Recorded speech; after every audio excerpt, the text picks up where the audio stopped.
Hello students, कैसे हैं आप सभी। उम्मीद करता हूँ आप सभी अच्छे हैं। तो हमने एक हमारा चैप्टर स्टार्ट किया हुआ था, utility analysis.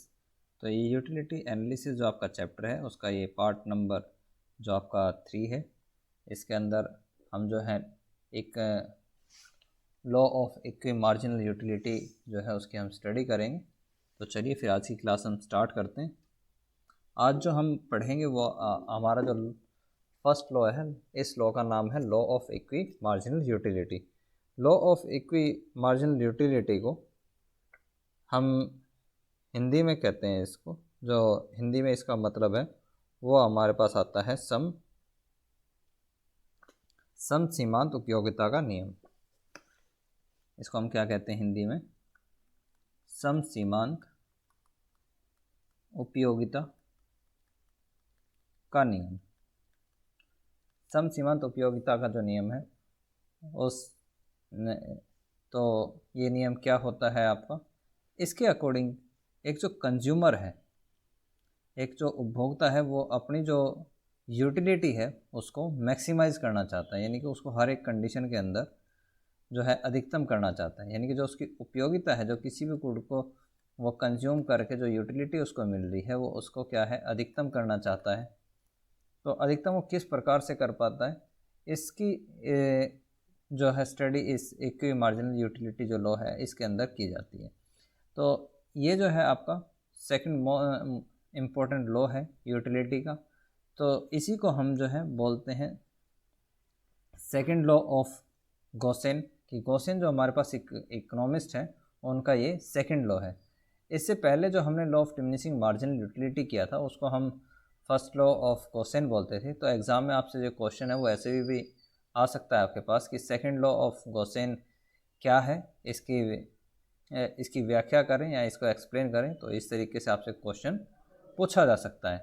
This law point out how consumer can get the maximum satisfaction out of given expenditure on different goods. कि सपोज करिए एक जो कंज्यूमर है उसके पास दो गुड्स हैं, एक गुड एक्स है और एक जो उसके पास है गुड वाई। इन दो गुड्स के ऊपर वो क्या है, कुछ पैसा खर्च करता है, कुछ पैसा जो है वो एक्सपेंडिचर करता है इन दोनों गुड्स के ऊपर, यानी कि खर्चा करता है। तो इन दोनों गुड्स के ऊपर जब पैसा खर्च करेगा तो इस पैसे को इस प्रकार से खर्च करता है कि जो उसको सेटिस्फैक्शन मिले वो उसको मिले मैक्सिमम। वो मैक्सिमम लेवल जो सेटिस्फैक्शन का है उसके लिए वो काम करता है। तो इसको हम बोलते हैं मैक्सिमम लेवल ऑफ सेटिस्फैक्शन। तो किस प्रकार से वो करेगा उसको हम बोलेंगे इक्वी मार्जिनल यूटिलिटी। तो इसको हम देख लेते हैं कि ये जो है law of equi marginal utility एक इकोनॉमिस्ट ने दिया था। सबसे पहले जो आपके पास से यहाँ पे लेफ्ट विच नाम से एक इकोनॉमिस्ट है, इन्होंने बताया कि the general principle of maximization of consumer satisfaction, यानी कि एक ऐसा लॉ है जो कि आपका जो कंज्यूमर है उसके सेटिस्फैक्शन लेवल को मैक्सिमम करता है। या इसी को हम बोल सकते हैं लॉ ऑफ मैक्सिमम सेटिस्फैक्शन, कि किस प्रकार से मैक्सिमम सेटिस्फैक्शन मिलता है। या इसी को हम बोल सकते हैं रैशनल कंज्यूमर, की एक जो कस्टमर है वो आपका विवेकशील किस होता है। तो इनको अलग अलग नाम से अलग अलग इकोनॉमिस्ट ने इसको बोला। तो यहाँ से हमें एक बात समझ में आती है कि जो आपका law of equi marginal utility है वो क्या है, कि जो कंज्यूमर है वो अपने सेटिस्फैक्शन लेवल को, जो उसका संतुष्टि लेवल है उसको क्या करना चाहता है, मैक्सिमम वो करना चाहता है। तो वो मैक्सिमम कहाँ पे कर पाएगा, इसकी स्टडी हम इसके अंदर करेंगे। कि अगर उसके पास 10 रुपये इनकम है, उसकी 10 रुपये की अगर उसके पास इनकम है यानी कि आय है, तो इस आय को वो इस प्रकार से खर्च करेगा कि इसके जितने भी रुपए वो खर्च करता है हर एक रुपये से जो उसको यूटिलिटी मिलेगी वो मैक्सिमम मिलेगी। तो इसको हम आगे जो टेबल है उससे देखेंगे तो आपको ज़्यादा क्लियर हो जाएगा। उससे पहले इसकी कुछ अजम्पशंस हैं कि एक तो ये जो थ्योरी है वो डिपेंड करती है किसके ऊपर, cardinal measurement of utility is possible. Cardinal मतलब गणनावाचक, कि आपकी जो यूटिलिटी है वो गणनावाचक है। गणनावाचक का मैंने पहले ही मतलब बताया है कि 1 2 3 4 5 1 2 3 4 5 जो है हम इस तरीके से यूटिलिटी को नाप सकते हैं। दूसरा इसके अंदर आता है कि कंज्यूमर इज़ रैशनल, कि आपका जो कंज्यूमर है वो विवेकशील है। और वह अपनी जो सेटिस्फेक्शन लेवल उसको मैक्सिमम करना चाहता है, किससे, जो उसकी इनकम है उससे, कि अगर उसके पास 10 रुपये इनकम है तो इस 10 रुपये इनकम से क्या है, वो अपना लेवल ऑफ सेटिस्फेक्शन है उसको मैक्सिमम करना चाहेगा। उसके बाद आता है कि the income of consumer remains constant, कि जो कंज्यूमर की इनकम है वो कांस्टेंट रहेगी, कि अगर उसकी इनकम 10 रुपये दी हुई है तो ये 10 रुपये क्या होगी, कांस्टेंट होगी, इसके अंदर कोई भी चेंज नहीं होता, ये स्थिर रहेगी। उसके बाद आता है कि marginal utility of money is constant, की जो पैसा है उसकी हर एक यूनिट जो है उससे जो मार्जिनल यूटिलिटी मिलेगी वो आपकी कांस्टेंट मिलेगी, कि अगर आपके पास 1 रुपया है और अगर 1 रुपये की आपके पास मार्जिनल यूटिलिटी जो है वो 10 के इक्वल है, तो जो आपके पास सेकंड, थर्ड, फोर्थ जो आपके पास ये रुपए हैं, इन सभी की भी जो मार्जिनल यूटिलिटी है वो आपके पास कितनी रहेगी, 10। Price of community remains constant, कि अगर जो गुड्स के प्राइस हैं वो कांस्टेंट रहेंगे, उसको आप चेंज नहीं कर सकते। Community is divisible into small unit, कि आपके पास जो कम्युनिटी है, कि जैसे आपके पास गुड एक्स है तो इस गुड एक्स को क्या है आप छोटी छोटी यूनिट के अंदर यूज़ कर सकते हैं, कि इसकी आपने 1 यूनिट, 2 यूनिट, 3 यूनिट, 4, 5, इस तरीके से आप इसको छोटी छोटी यूनिट के अंदर जो है यूज़ कर सकते हैं। उसके बाद हमारे पास आता है कि consumption take place at the given time period, कि जो आपका कंजम्पशन है वो एक गिवन टाइम पीरियड के अंदर कंज्यूम किया जाता है। तो उसके बाद अगर हम बात करें इस लॉ की, तो लॉ हमारे पास क्या है, इस लॉ को हम देख लेते हैं। यहाँ पर हम मान के चलते हैं कि आपका जो कंज्यूमर है उसकी इनकम दी हुई है, कि उसके पास क्या है 5 रुपीज़ है, कि अगर हम बात करें कंज्यूमर की इनकम की, कि कंज्यूमर की जो कितनी दी हुई वो कितनी दी हुई है 5 रुपये, और इस 5 रुपये को कंज्यूमर क्या है 2 गुड्स के ऊपर खर्च कर सकता है। किसके ऊपर, एक तो यहाँ पे एग्जांपल लिया है किसका, मैंगोज़ का, यानी कि आम, और दूसरा हमारे पास जो एग्जांपल लिया है मिल्क का, कि एक जो कंज्यूमर है वो अपनी इनकम को इन 2 गुड्स के ऊपर ही खर्च करेगा, और उसकी इनकम कितनी है 5 रुपीज़। तो अब इनकी जो कीमत है वो यहाँ पे नहीं ली गई, बल्कि जो इनका कंजम्पशन है वो हम देख लेते हैं, कि उसके पास पहले जब उसने 1 रुपया खर्च किया, तो इस फर्स्ट क्या है, इस फर्स्ट रुपये के लिए, इस 1 रुपये के लिए उसके पास क्या है 2 ऑप्शन है, क्या, कि इस पहले 1 रुपये को वो खर्च कर सकता है किसके ऊपर, मैंगो के ऊपर और मिल्क के ऊपर। तो यहाँ पे उसको क्या है 2 सेटिस्फेक्शन लेवल मिलते हैं, कि मैंगो की जो मार्जिनल यूटिलिटी है, मार्जिनल यूटिलिटी ऑफ मैंगो कितना है 12, और जो मार्जिनल यूटिलिटी ऑफ मिल्क है वो कितना है इसके पास 10। तो हमें पता है कि वो अपनी जो यूटिलिटी है उसको मैक्सिमम करना चाहता है, तो जो पहला रुपया खर्च करेगा उससे उसको मैंगो में 12 के इक्वल यूटिलिटी मिलेगी, यानी कि उपयोगिता, और जो मिल्क है उससे 10 रुपये यूटिलिटी उसको मिलती है। तो फर्स्ट रुपीज़ जो खर्च करेगा वो फर्स्ट रुपीज़ जो है वो खर्च करता है किसके ऊपर, मैंगो के ऊपर। क्यों, क्योंकि उसको मिल रही है 12 के इक्वल यूटिलिटी। उसके बाद आते हैं हम सेकंड रुपये के, कि जब सेकंड रुपये की हम बात करते हैं तो सेकंड रुपये में उसको क्या मिलता है। अब उसके पास फिर से 2 ऑप्शन है कि सेकंड रुपये को कहाँ खर्च करें। पहला 1 रुपया तो उसने खर्च कर दिया यहाँ पर, दूसरा अब उसके पास ऑप्शन है कि उसको 10 यूटिलिटी तो मिलती है मैंगो की, और यहाँ पर क्योंकि अभी तक उसने जो है मिल्क नहीं परचेज़ करा, तो अभी जो मिल्क की यूटिलिटी है उसके पास वो कितनी है 10, ये भी 10, ये भी 10। तो अब वो जो दूसरा रुपया खर्च करेगा वो सेकंड रुपीज़ खर्च करेगा मिल्क के ऊपर। तो जब यहाँ पे दोनों की बात हुई तो फर्स्ट रुपये उसने यहाँ पे खर्च कर दिया, और सेकंड रुपीज़ जो है उसने 1 रुपया यहाँ पे खर्च किया। तो 5 में से 2 रुपये वो खर्च कर चुका है। 5 में से कितने, 2 रुपये उसने खर्च करे हैं। कैसे, कि 1 रुपया उसने खर्च कर दिया मैंगो पे, और 1 रुपया उसने खर्च कर दिया मिल्क के ऊपर, तो 2 रुपये खर्च कर चुका है। अगर हम बात करें थर्ड रुपीज़ की, तो थर्ड रुपीज़ के अंदर कंडीशन क्या है, कि अगर थर्ड रुपीज़ खर्च करता है किसके ऊपर, एक उसके पास ऑप्शन है कि, हेलो, गुड आफ्टरनून जी, कैसे हैं मनीषा।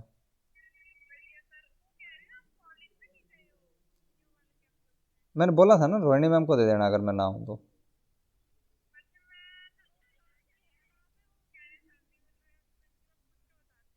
नहीं कोई बात नहीं, कि रोहिणी मैम को दे देंगे, मैं मंडे को ले लूँगा मैं।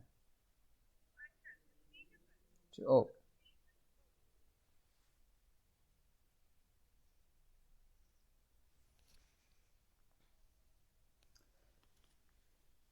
तो यहाँ पे अगर हम बात करें कि थर्ड यूनिट की, थर्ड कंडीशन क्या है कि ₹30 के लिए, ₹30 के उसके पास कंडीशन है कि वो मैंगो से उसको क्या है 10 के इक्वल क्वांटिटी मिल सकती है और मिल्क से उसको मिल सकती है 8 के इक्वल क्वांटिटी। तो अब की बार वो ₹30 जो खर्च करेगा वो किसके ऊपर करेगा, अगर उसको चूज़ करना हो 10 मार्जिनल यूटिलिटी में जो कि मैंगो की है और 8 मार्जिनल यूटिलिटी है मिल्क की, तो किसके ऊपर वो पैसा खर्च करेगा। हमें पता है कि उसके अब की बार वो पैसा जो है ₹3 जो खर्च करेगा वो किसके ऊपर करता है, जो आपके पास मैंगो है। इस तरीके से जिसके ऊपर उसको जो ज़्यादा यूटिलिटी मिलेगी वहाँ पर वो क्या है पैसा खर्च करेगा। जो आपके पास फोर्थ है वो खर्च कर देगा आपके मिल्क के ऊपर, और फिफ्थ जो खर्च करेगा वो इसी तरीके से मैंगो के ऊपर। तो उसने इस तरीके से जो है कितने रुपए खर्च किए हैं, एक यहाँ पे 2 और 3, ये ₹3 तो उसने टोटल खर्च किए हैं 5 में से किसके ऊपर, 5 में से ₹3 उसने खर्च किए। इनकम कितनी थी ₹5। ₹5 जब उसकी इनकम थी तो इसने क्या है पैसे खर्च कर लिए। और इसने पैसे कैसे खर्च किए कि ₹3 से इसने परचेज किया है क्या, मैंगो। ₹3 से इसने परचेज किए मैंगोज यानी कि आम, और ₹2 से इसने परचेज किए हैं क्या, मिल्क। ₹3 इस पे खर्च किए, ₹2 इस पे खर्च किए। तो अब इसको यूटिलिटी कितनी मिली है, मैंगो से इसको यूटिलिटी मिली है 12 + 10 + 8, और जो मिल्क से इसको यूटिलिटी मिली है वो 8 और 10। तो ये कितना हो जाता है 12 + 10 + 8, तो ये 20 + 30, ये कितना है 30, और ये कितना है टोटल 18। तो अगर हम बात करें आपके पास क्या है मार्जिनल यूटिलिटी आपके पास आ गई कि अगर दो हमारे पास मार्जिनल यूटिलिटी दी है तो हम यहाँ से क्या निकाल सकते हैं, टोटल यूटिलिटी हम निकाल सकते हैं। टोटल यूटिलिटी आपके पास क्या होता है, मार्जिनल यूटिलिटी ऑफ मैंगो, और प्लस में हम इसमें क्या कर दें, मार्जिनल यूटिलिटी ऑफ मिल्क। तो जब आप इन दोनों को जब ऐड करेंगे तो ये आपके पास कितना आता है 30 प्लस में 18, तो ये आपका इक्वल हो जाता है किसके 48 के। तो टोटल यूटिलिटी आपके पास है कितनी 48। कब, जब आपने इनकम खर्च करी है कितनी ₹5 इनकम को आपने खर्च किया 2 गुड्स के ऊपर, तो आपके पास जो टोटल यूटिलिटी है वो आपके पास है 48 के इक्वल। ये आपका वो कॉम्बिनेशन है जिसके ऊपर जो आपका कंज्यूमर है उसको मैक्सिमम लेवल ऑफ सेटिस्फैक्शन मिलता है। ये क्या है, मैक्सिमम लेवल ऑफ सेटिस्फैक्शन की कंडीशन यहाँ पर आती है। ठीक, ये आपकी क्या है मैक्सिमम लेवल ऑफ सेटिस्फैक्शन है। इसके अलावा क्या कोई कंडीशन हो सकती है, तो चलिए एक बार हम वो भी देख लेते हैं कि क्या इसके अलावा कोई कंडीशन ऐसी है कि जहाँ पे कस्टमर को इससे ज़्यादा सेटिस्फैक्शन लेवल मिल जाए। तो एक बार मैं आपके लिए थोड़ा स्पेस बना देता हूँ ताकि हम इसमें कुछ एक्सपेरिमेंट जो है वो करके देख सकें, ताकि आपको ये पता लग जाए कि अगर वो पैसा जो अगर किसी और तरीके से इन ₹5 को खर्च करता है तो क्या 48 से ज़्यादा कहीं पे इसको टोटल यूटिलिटी मिलेगी। मानते ₹4 उसने खर्च करे यहाँ पर ₹4 कि ₹1 यहाँ इस पे 2 3 और 4, और ₹1 खर्च करता है वो मिल्क के ऊपर, तो कितनी यूटिलिटी मिलेगी उसको, यूटिलिटी मिलेगी अब कितनी 12 + 10 + 8 30 और 36 तो इससे मिली और 10 इससे, तो टोटल यूटिलिटी आपके पास कितनी हुई 46। पहले कितनी थी 48, तो इस को जो है यहाँ पर मैक्सिमम लेवल ऑफ सेटिस्फैक्शन नहीं मिलेगा। उसके अलावा क्या हम और कोई कॉम्बिनेशन है, देखिए बात अगर हम इसमें ज़्यादा टाइम ख़राब करें तो कोई यहाँ पे तुक्की वाली बात है नहीं, लेकिन हमें पता है कि जो मैक्सिमम लेवल ऑफ सेटिस्फैक्शन है वो आपका सिर्फ इस कॉम्बिनेशन से मिल सकता है कि जो कस्टमर है वो आपका क्या करे, ₹3 तो वो खर्च करे किसके ऊपर, मैंगो के ऊपर, और ₹2 वो खर्च करे किसके ऊपर, मिल्क के ऊपर। तो इस प्रकार से जो उसको कॉम्बिनेशन मिलेगा ये कॉम्बिनेशन उसको क्या देता है, मैक्सिमम लेवल ऑफ सेटिस्फैक्शन उसको देगा। तो ये हमारे पास क्या है इस टेबल की एक्सप्लेनेशन है, और इसी को क्या है हमने इस डायग्राम से प्रूव करा है कि डायग्राम में आपका क्या दिखाया गया है कि आपके पास 2 डायग्राम है, एक आपके पास ए डायग्राम है और एक हमारे पास बी है। यहाँ पर हमारे पास 2 एक्सिस दिए हुए हैं, एक ओ एक्सिस है और एक हमारे पास ओ वाई एक्सिस है। ओ एक्सिस के ऊपर हमने रुपीज़ को लिया है, यानी कि जितनी उसकी इनकम है, और ओ वाई एक्सिस के ऊपर क्या है, मार्जिनल यूटिलिटी हमारे पास दी हुई। ए के अंदर हमने दिखाया है मार्जिनल यूटिलिटी ऑफ मैंगो, और बी के अंदर जो हम दिखा रहे हैं वो मार्जिनल यूटिलिटी ऑफ मिल्क है। तो अगर हम देखें कि अगर आप फर्स्ट रुपीज़ जब आप खर्च करते हैं किसके ऊपर, मैंगो के ऊपर, तो आपको यूटिलिटी मिलती है 1 रुपया खर्च करने से 12, तो ये पॉइंट ए आ जाता है। सेकंड जो आप रुपीज़ खर्च करते हैं, यानी कि 1 रुपये जो आपने खर्च किया वो आप मिल्क के ऊपर करते हैं, तो आपको यूटिलिटी मिलती है कितनी, 10। थर्ड रुपीज़ ये फर्स्ट आपने यहाँ पे खर्च कर दिया, सेकंड ही आपने यहाँ पे कर दिया। उसके बाद जब आपने और खर्च किए कि 1 रुपया आपने और खर्च कर दिया किसके ऊपर, मैंगो के ऊपर, तो अब की बार जो आपको यूटिलिटी मिली है सेकंड के लिए वो आपको मिली है 10। थर्ड जब आप रुपीज़ खर्च करते हैं तो थर्ड आप खर्च करते हैं किसके ऊपर, मैंगो के ऊपर। ये यहाँ पे सेकंड हो गया, सॉरी फर्स्ट सेकंड थर्ड। उसके बाद आप फोर्थ रुपीज़ जो है वो खर्च करेंगे किसके ऊपर, मिल्क के ऊपर, और फिफ्थ रुपीज़ जो आप खर्च करेंगे वो मैंगो के ऊपर। तो इस तरीके से जो आपको यूटिलिटी मिलेगी वो आपका जो ई पॉइंट है, इस ई पॉइंट के ऊपर आपकी जो सेटिस्फेक्शन लेवल है वो मैक्सिमम आपको मिलेगा। और आप जब इस पॉइंट्स को मिलाते हैं तो आपके पास जो एक कर्व बनता है ये आपका शो करता है मार्जिनल यूटिलिटी के कर्व को। और इसी के मार्जिनल यूटिलिटी के जो कर्व है आपके पास, इससे जो आपको सेटिस्फेक्शन लेवल मिलता है वो दोनों में क्या है, इक्वल मिलता है। और इस इक्वल का मतलब क्या है कि आपने जो 5 रुपये खर्च किए किसके ऊपर, 2 गुड्स के ऊपर। एक आपके पास क्या था, मैंगो था, और एक हमारे पास क्या है, मिल्क। 2 गुड्स है, मिल्क और मैंगो। तो मिल्क के ऊपर और मैंगो के ऊपर आपने क्या है, पैसे खर्च किए। 3 रुपये आपने मैंगो के ऊपर और 2 रुपये आपने खर्च किए थे किसके ऊपर, मिल्क के ऊपर। जो इनसे टोटल यूटिलिटी मिली, इससे मिली थी आपको 30, और इससे टोटल यूटिलिटी कितनी मिली थी आपको, 18।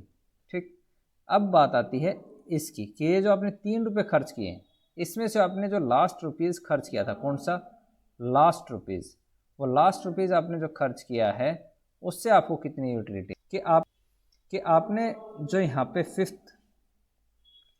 आपने जो फिफ्थ रुपीज़ जो खर्च किया यहाँ पर, इससे आपको जो यूटिलिटी मिली है वो आपको मिली है इस 8 के इक्वल।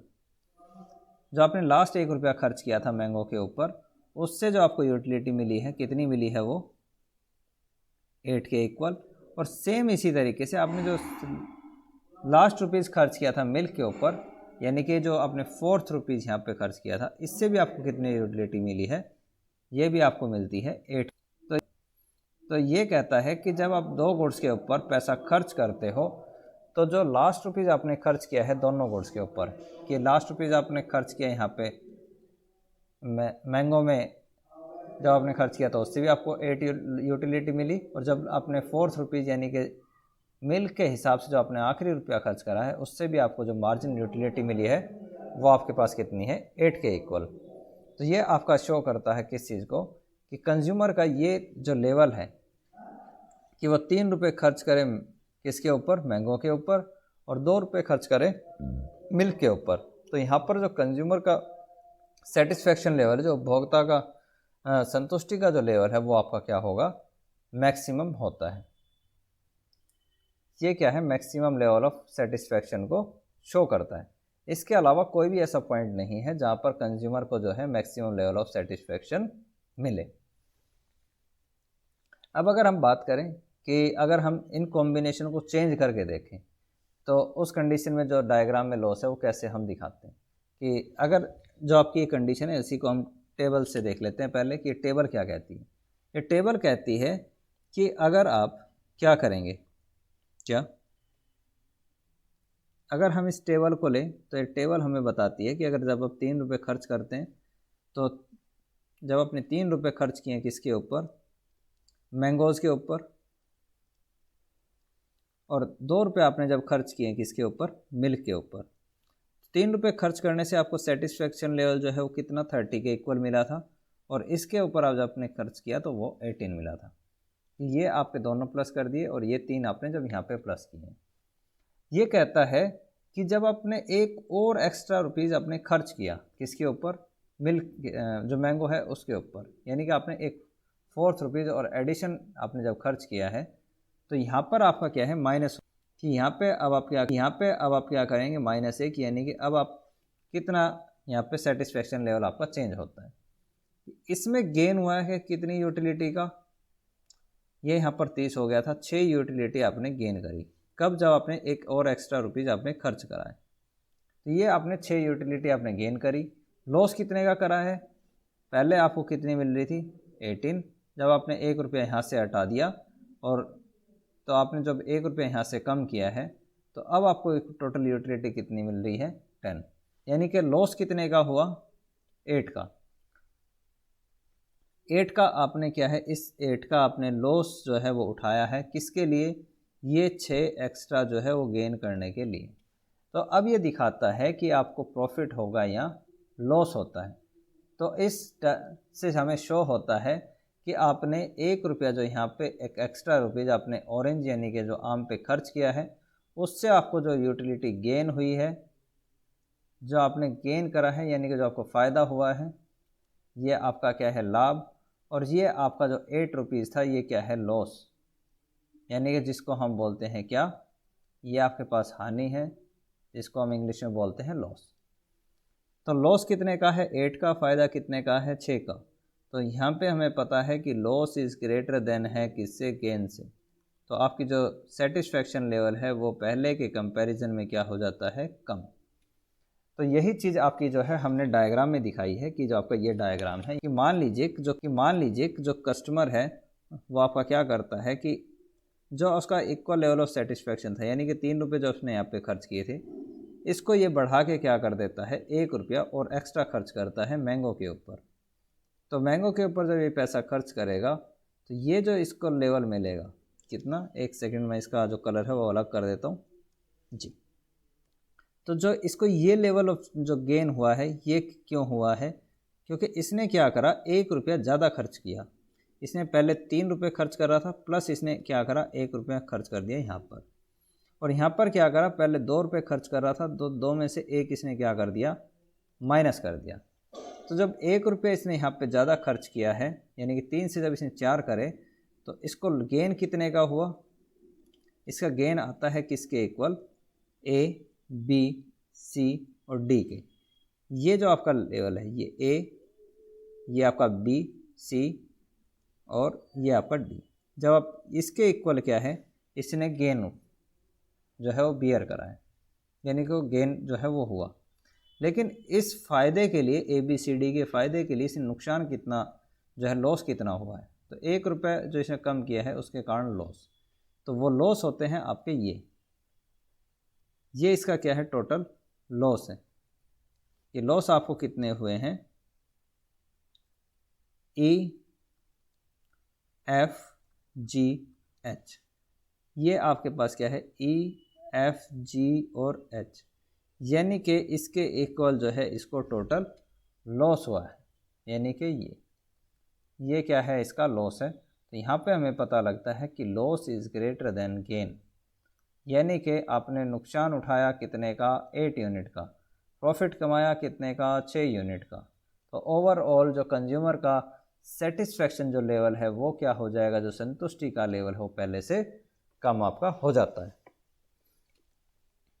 उसके बाद अगर हम बात करें मॉडर्न अप्रोच की, तो मॉडर्न अप्रोच आपकी क्या कहती है कि जो कंज्यूमर है जो वो पैसा खर्च करेगा तो उसको जो सेटिस्फेक्शन मिलना चाहिए वो उसको आखिरी रुपए से दोनों गुड्स के लिए इक्वल आपका मिलना चाहिए।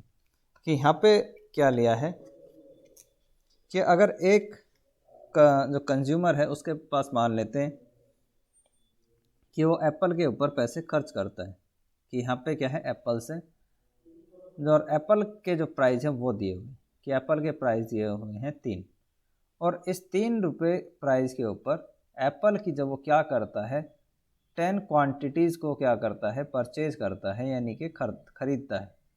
जब आप इसकी 10 यूनिट जब इसने परचेज करी तो इसकी जो 10th यूनिट है, यानी कि जो लास्ट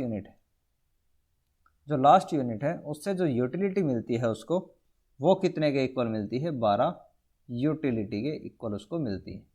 यानी कि जो उसने 10th यानी कि जो लास्ट उसने यूनिट कंज्यूम करी उससे 12 के इक्वल उसको क्या मिली है, यूटिलिटी।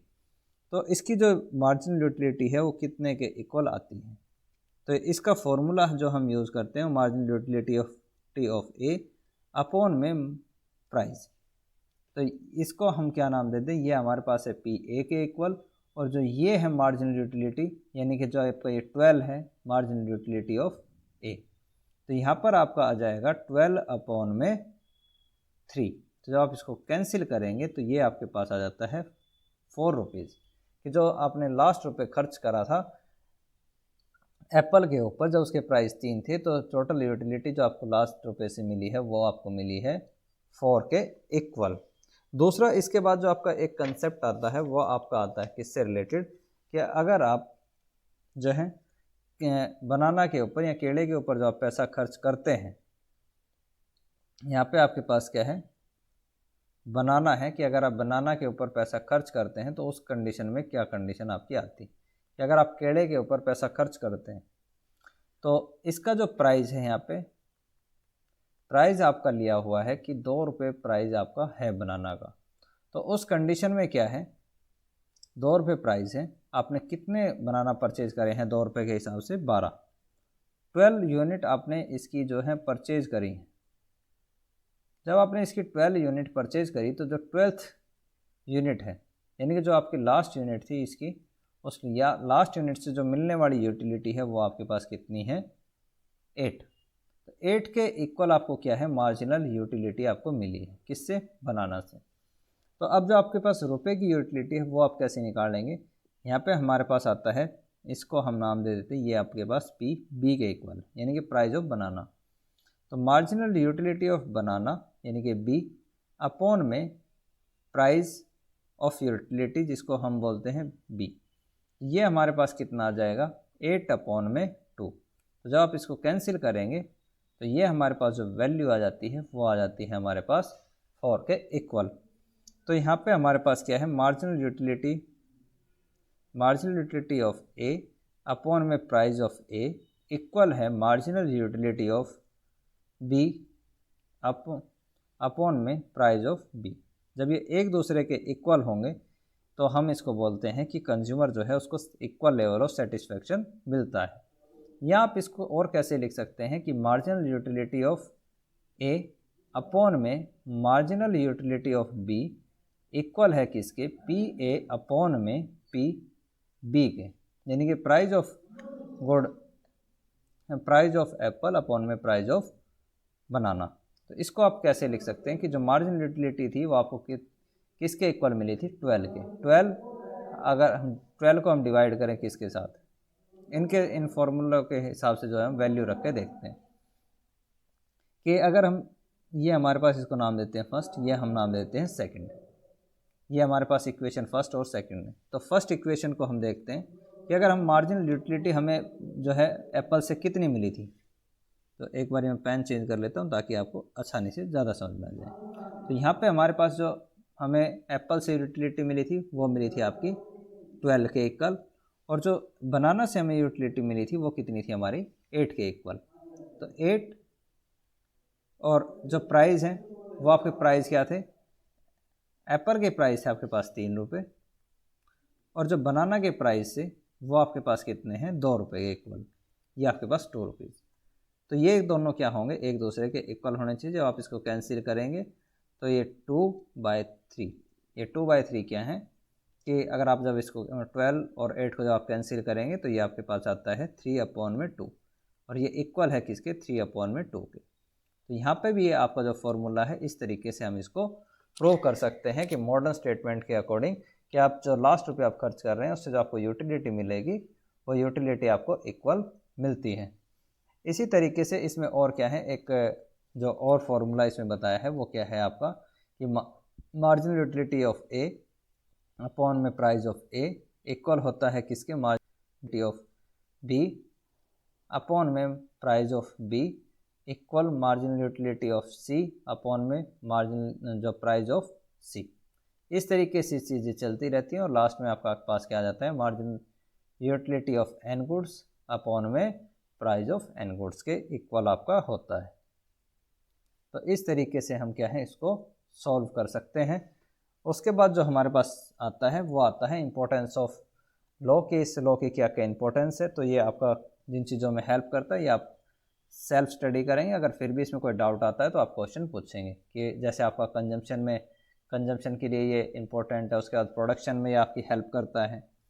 फिर आपका जो एक्सचेंज है, एक्सचेंज को हम बोलते हैं विनिमय, कि आपका जो अगर विनिमय निकालना हो, वस्तु विनिमय जो आपका है या जो गुड्स हैं उसके विनिमय में क्या हेल्प करता है। फिर डिस्ट्रीब्यूशन, यानी कि अगर आपको किसी चीज़ का वितरण करना है तो किस तरीके से ये है उसमें हेल्प करता है। तो सारी चीज़ें आप इसके अंदर पढ़ेंगे। ये आपके पास फिर पब्लिक फाइनेंस आ गया, distribution of income and income between saving and income, कि अगर मान लीजिए आपके पास 100 रुपये की 200 रुपये की आपके पास इनकम है तो आप इसको किस तरीके से सेविंग, यानी कि कितनी आप बचत करेंगे और कितना आप कंजम्पशन करेंगे, तो उसके ऊपर आप पैसे को किस प्रकार से खर्च करते हैं, तो ये उसमें भी आपकी हेल्प करता है। फिर ऑप्टिमम डिस्ट्रीब्यूशन ऑफ कमोडिटी, कि आप जो वस्तुओं का जो आप बंटवारा करते हैं वो आप किस तरीके से कर सकते हैं, एक आदर्श वस्तुओं का जो बंटवारा है वो आप कैसे करेंगे। फिर डिस्ट्रीब्यूशन ऑफ असेट्स, कि आपके पास जो कैश है, पैसे हैं, आप उसका किस तरीके से उसको इक्वली डिस्ट्रीब्यूट करते हैं, तो उसमें ये आपकी हेल्प करेगा। फिर अगर हम बात करें क्रिटिसिज्म्स की, तो क्रिटिसिज्म्स इसकी क्या हो सकती हैं, कि एक तो आपकी हो सकती है consumer are not fully rational, कि जितना कंज्यूमर को रैशनल दिखाया गया है, जितना समझदार या जितना विवेकशील उसको दिखाया गया है, उतना विवेकशील कंज्यूमर नहीं होता। दूसरा कि आपका कंज्यूमर इज़ नॉट कैलकुलेटिंग, कि कंज्यूमर जो है वो इतना ज़्यादा जो इसके अंदर अजम्पशंस दी हैं कि कंज्यूमर जो है वो यूटिलिटी को मेज़र करता है 1 2 3 4 5 इन नंबर्स में, तो वो पॉसिबल नहीं होता। उसके बाद शॉर्टेज ऑफ गुड, कि जो गुड्स की शॉर्टेज है वो भी कमी भी पड़ सकती है, कि जितना आपने गुड्स दिखाया है उसके अकॉर्डिंग हो गुड्स क्या हो मार्केट में कम हो। इन्फ्लुएंस ऑफ फैशन, कस्टम्स और हैबिट्स, कि आपके जो रीति रिवाज हैं, फैशन है और जो आदतें हैं वो भी क्या हैं प्रभावित करती हैं कंज्यूमर के सेटिस्फेक्शन लेवल को। फिर इग्नोरेंस ऑफ कंज्यूमर, कि जो आपका कंज्यूमर है उसको इग्नोर किया गया है, कि वो बाकी चीज़ों की तरफ भी उसका ध्यान जाता है, कि कंज्यूमर जो है वो उसके पास नॉलेज की कमी होती है, कि जितना मार्केट के अंदर गुड्स हैं उसकी परफेक्टली नॉलेज उसके पास नहीं होती। उसके बाद इंडिविजिबिलिटी आता है, कि जो गुड्स हैं वो ज़रूरी नहीं है कि आपके डिविजिबल हों। जैसे आपके पास बड़ी कार हो गई, टीवी हो गए, स्कूटर हो गए, तो आप उनको छोटी छोटी क्वांटिटी के अंदर जैसे यूज़ नहीं कर सकते, तो ये भी आपके पास आता है। उसके बाद कांस्टेंट इनकम, और जो आपके पास प्राइस है, कि जो लोगों की इनकम है, जैसे कोई भी इंसान अगर उसकी इनकम है तो वो कभी भी कांस्टेंट नहीं रहेगी, ज़रूरी नहीं है। दूसरा जो प्राइस हैं गुड्स के वो भी आपके कम या ज़्यादा होते रहते हैं, तो ये भी इसकी एक क्रिटिसिज्म होती है। उसके बाद जो बजट है, अनआइडेंटिफाइड बजट पीरियड, कि आपके पास जो बजट का समय है वो भी अनिश्चित काल के लिए होता है। उसके बाद cardinal measurement of utility not possible.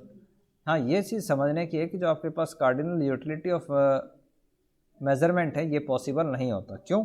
क्योंकि आप जैसे कि अगर हम बात करें कि अगर कोई भी जो कस्टमर है वो कैसे आप बता सकते हो कि अगर मान लीजिए आपने कोई भी कॉफ़ी पी, तो कभी भी आप कॉफ़ी को ये नहीं कह सकते कि आपने कॉफ़ी से जो आपको 10 यूटिल के इक्वल जो है आपको सेटिस्फेक्शन मिला है, या आप ये नहीं कह सकते कि मुझे 20 के इक्वल जो है यूटिल के इक्वल मुझे संतुष्टि मिली है।